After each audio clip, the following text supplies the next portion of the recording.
We're coming to you live from our Auckland Park studios. This is Prime News on SABC 3. Here are the top stories making headlines this evening. You'd have been able to discover the facts that I've just given you in 5 minutes on the internet. So you really wouldn't have come up with a story which is self-evidently absurd. Northwest businessman Brown Mokhotsi, an alleged associate of Police Minister Senzo Mchunu, who is on a leave of absence, saw his CIA and bribery claims dismantled as pure misdirection tactics. I confirm that it was at this meeting when the minister provided me with the contact details of Mr. Brown Mokhotsi. Police Ministry's Chief of Staff has testified about how embattled Police Minister sought advice from Northwest businessman Brown Mokhotsi for official business. And global business leaders have gathered for the two-day B20 summit, focusing on key priorities from financing the just energy transition to advancing inclusive growth for a changing world.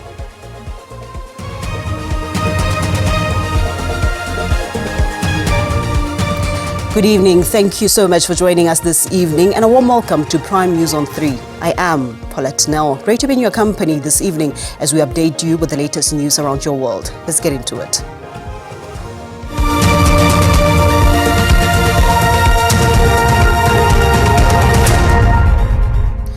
We begin with this tonight. A Northwest businessman, Brown Mokhotsi, an alleged associate of Police Minister Senzo Mchunu, who is on a leave of absence, saw his CIA and bribery claims dismantled as pure misdirection tactics. This as Mokhotsi was presented with hard facts by the Madlanga Commission's evidence leaders, which effectively rendered his claims as incredibly implausible. Brown Mokhotsi found himself in a precarious position at the Madlanga Commission after facts were pulled up against his CIA claims against King Misuzulu and KZN Police Commissioner, Lieutenant General Nhlanhla Mkhwanazi, as well as the alleged bribery claims he made against top cop General Fani Masemola, leading to the proposition that the claims were a misdirection tactic against the allegations Mkhwanazi made during his 6th of July media briefing. Mokhotsi claimed that there were Israeli interests being protected by the so-called CIA agents. The facts, however, state otherwise. You say this the off-take portion of this coal route is owned by Israeli interests. That's what triggered this investigation, apparently. That notion is completely fanciful. Because short of buying up all the export capacity of between 13 and 15 different mining companies, it's not possible to own the off-take portion of the Richards Bay coal terminal. You know that? I cannot give a specific answer, Commissioners. The facts further showed that such a terminal was not going to be shut down, but in fact, since 2023, the output of the Richards Bay coal terminal has been increasing steadily. You see, what I want to put to you is that if you or your handler were genuinely investigating a CIA plot through General Mkhwanazi to protect Israeli interests in the whole of the export, the offtake from the Richards Bay coal terminal, you'd have been able to discover the facts that I've just given you in 5 minutes on the internet. So you really wouldn't have come up with a story which is self-evidently absurd.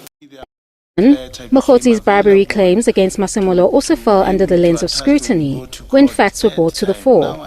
If Mr. Matlala was paying massive bribes to General Masemola or General Mkhwanazi, I'd expect to see some sign of this relationship with these generals in his chats. I see signs of relationships with a whole lot of other generals in his chats.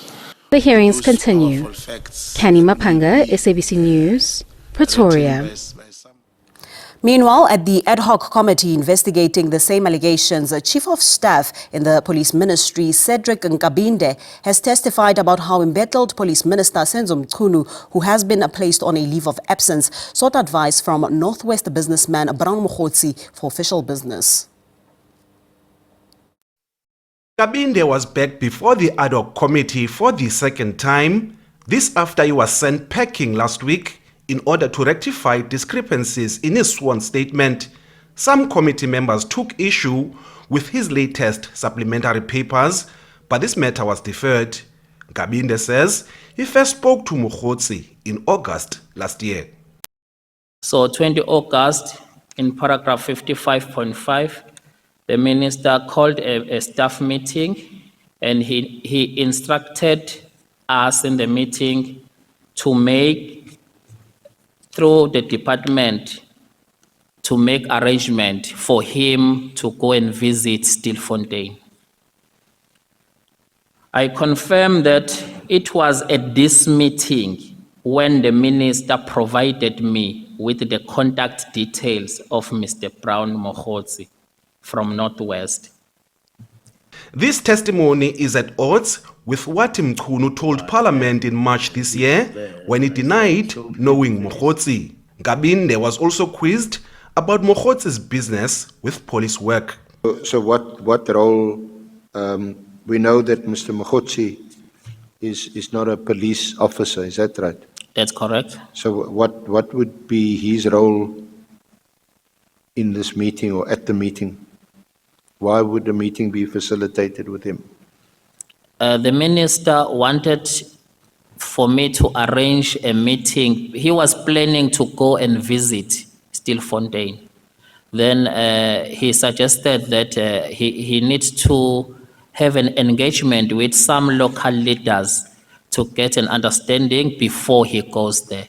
So he then gave me the number of Mr. Mogotsi.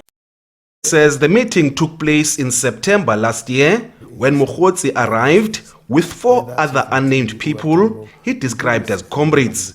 Gabinde said he never attended the meeting and did not know the details of the discussion. He says in a follow-up meeting in February this year, Mogotsi and his comrades stood up the minister. Gabinde considered that he did not know that Mogotsi was a police informant. Tulilani Philip, SABC News, Parliament. And in other news, the ANC has thanked Malusi Gigaba for stepping aside from his official responsibilities, saying it shows discipline, maturity and revolutionary consciousness. Gigaba, a former NEC member and public enterprises, has been charged with corruption related to a multi-billion rand locomotive tender at Transnet and appeared in the Palm Ridge Magistrates Court in Johannesburg alongside his 4 co-accused yesterday.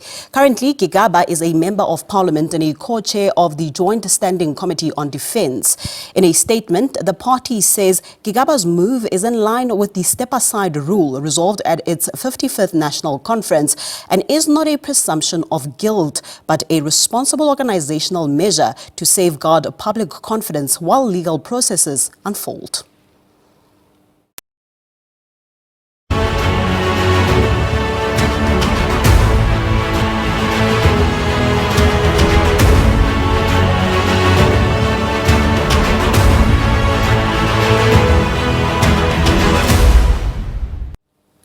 To this now, global business leaders have gathered for the 2-day B20 summit, focusing on key priorities from financing the just energy transition to advancing inclusive growth for a changing world.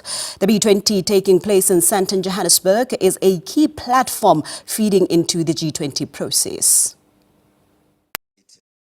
Business leaders from across the world are in Johannesburg for the B20 summit.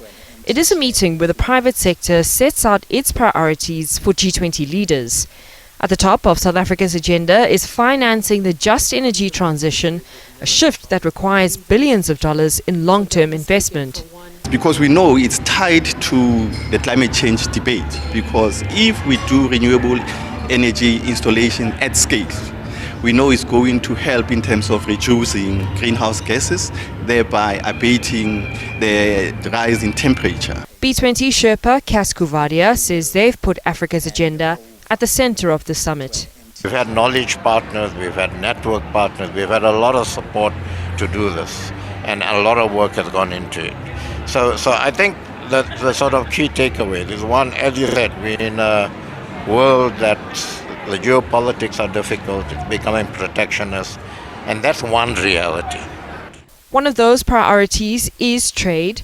With the African Continental Free Trade Area slowly taking shape, banks say the private sector must accelerate practical steps to make the world's largest single market work. It is our opportunity. It's a massive market, Africa. There's no doubt about that. I said 1 point something trillion. I think it's 3 point something trillion dollars we're talking about here. It's a massive economy, massive opportunity. Nosipo Khatebe, SABC News, Johannesburg. Meanwhile, the Department of Tourism aims to enhance a G20 visitors' experience in South Africa. It has unveiled a cutting-edge smart tourism visitors information center at OR Tambo International Airport earlier today. The department hopes the center will serve as a gateway to unforgettable journeys, reminding travelers of the country's rich culture and vibrant heritage. It's an information center, but different from the old one with a lot of brochures and paper. This is all digital. So it provides information and showcase all 9 provinces. What people can do with the 9 provinces. It deals with safety tips. And if there's any complaint, people can even lodge a complaint. If they don't want to do it on the big screen, they can scan the QR code on their phone and leave. So it's all digital. The airport's company, South Africa, is also ready to receive delegates. We're absolutely ready. You are here. What do you see around you?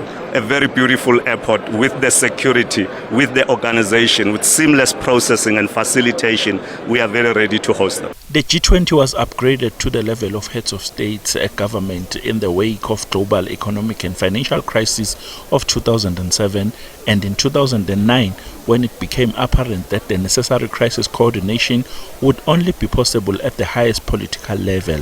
Since then, the G20 leaders have met regularly, and the G20 has become the premier forum for the international economic cooperation. Calvin Rutla, SABC News, Kempton Park.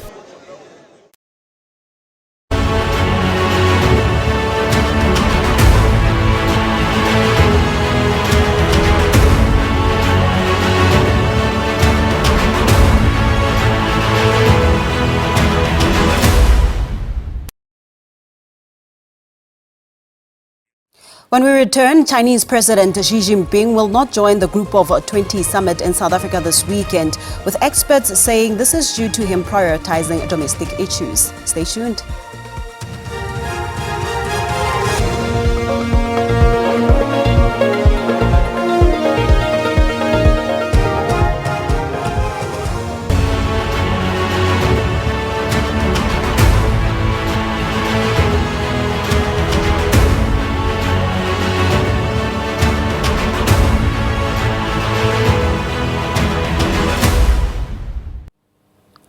Still in your group of 20 news, Chinese President Xi Jinping will not join the summit in South Africa this weekend, with experts saying this is due to him prioritizing domestic issues, a pattern emerging over the past year of him sending delegates instead. China's second highest ranked official, Premier Li Qiang, is representing China at the G20 in Johannesburg instead of President Xi Jinping. Beijing has not given an official reason as to why President Xi is not attending, but experts point to his age, he's in his 70s, as one factor why he's not travelled as much compared with before the COVID-19 pandemic. He did go to South Africa 2 years ago for the BRICS summit. Since then, analysts say President Xi has been delegating more, with Premier Li Qiang and Foreign Minister Wang Yi often travelling in his stead. There have been exceptions though, such as when President Xi met with his counterpart Donald Trump in South Korea before the APEC summit. America is not attending at the most senior level of G20, so why does China need to attend? I think that's also true of the COP meeting recently held, where Trump didn't go and nor did Xi. So I suppose they're both kind of making it clear that they're only going to go to things where there's kind of reciprocity. Laura Westbrook, SABC News, Hong Kong. And in Limpopo, non-profit organizations dealing with TB and HIV have called on world leaders to prioritize improving funding models for tuberculosis. An estimated 249,000 people in South Africa were diagnosed with various strains of tuberculosis in 2024. The next estimated 249,000 people who developed TB in 2024. 54,000 people died of TB in 2024. There are a number of high-level issues that are important. One is to catalyze health financing and investment, and ensuring that there's adequate domestic financing for health in general, but also specifically for TB. We are 80% success rate for those who are taking their treatment. And also we are saying we have now expanded in terms of saying now when you present to any of our facility and maybe you came because you've got flu, but we see that the symptoms that are there might suggest that there's a possibility that you've got TB. So we are saying now we screen every person.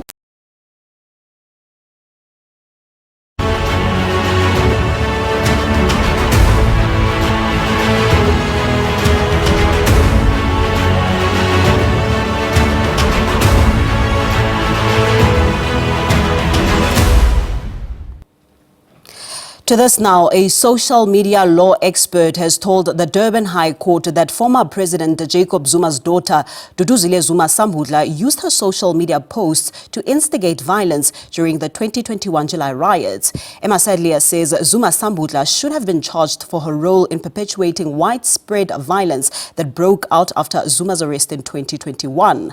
The Umkhonto Wesizwe Member of Parliament faces charges of inciting violence and terrorism. Emma Sadlier is the fourth witness called by the state to give her opinion on Zuma Sambudla's social media posts. During cross-examinations, she was asked to give context to the phrase, "We see you," which was used by the accused in some of her social media posts. The witness told the court that the phrase was meant to about the images and videos she posted on her social media platforms. The defense then informed the court that the witness is not credible as she was being paid by the state to give evidence before the court. Sadlier conceded that although she's an expert in the social media field, the document she presented before the court is not expert evidence.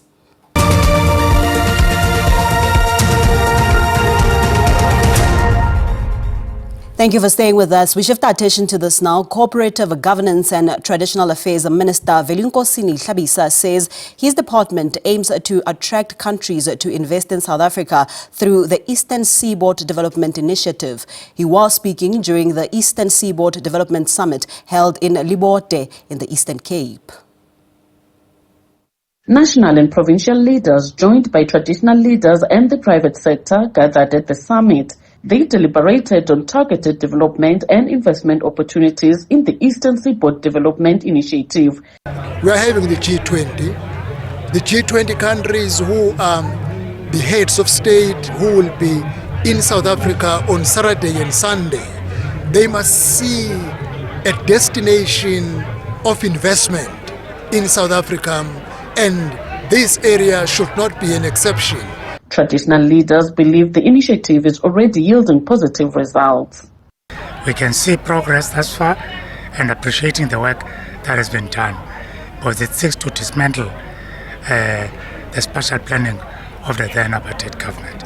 The provincial government believes collaboration with the private sector and relevant stakeholders will ensure that the program changes the socio-economic outlook of the province. Yes, we are still looking at your Port St. John's, your Coffee Bay, all our coastal belts, whether it's your Mboki up to Mbizana. We are rolling out your small harbours as part of the work that we're doing. We are currently in the process of conducting project preparation for some of the catalytic projects that have been identified within the region, mainly on water and sanitation, because that's one of the key sectors that will definitely unlock development and investment within the area. Fundiswa Mhlekude, SABC News, Libote. And now here's the latest market update as at 7:30 this evening.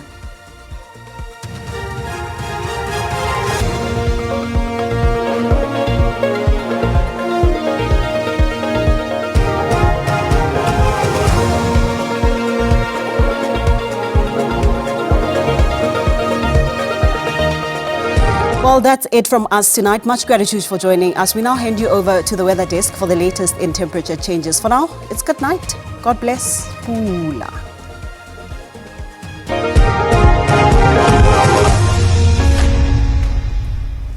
Good evening and welcome. Let's take a look at what to expect weather-wise for tonight as well as tomorrow. It is clear skies over the western as well as the southwestern parts of the country. Otherwise, partly cloudy conditions with isolated showers and rain over the southeastern parts of the country, becoming isolated showers and thunder showers as you move through the interior of KwaZulu-Natal. Scattered showers and thunder showers forecast over Limpopo and the central regions of Mpumalanga. Tomorrow, starting off with early morning fog patches along the southeastern as well as the eastern escarpment. Those fog patches expected to reduce visibility to less than a kilometer in places. Otherwise, it will be a fine day over the western as well as the southern parts of the country. Partly cloudy conditions through the central, northeastern and eastern parts with isolated to scattered showers and thunder showers forecast for tomorrow. Now, for this evening, South African Weather Service has issued a yellow level 1 warning for severe thunderstorms over Mpumalanga and in places over Limpopo. Tomorrow, that warning mainly over Mpumalanga, those storms possibly resulting in heavy downpours of rain, strong damaging winds, large amounts of small hail or excessive lightning. High fire danger conditions over the extreme western as well as the southwestern parts where runaway veld fires are possible. Overnight temperatures in California down to 13, 14 in Bloemfontein, 5 in Johannesburg, expecting an overnight low of 13. Tomorrow, a cool day with 23. It will be very hot in Appleton with 37. 27 is your maximum in Cape Town. A cool day in Gqeberha and East London with 24. Komani expecting a maximum of 27. That's your weather. Do stay tuned, SABC News.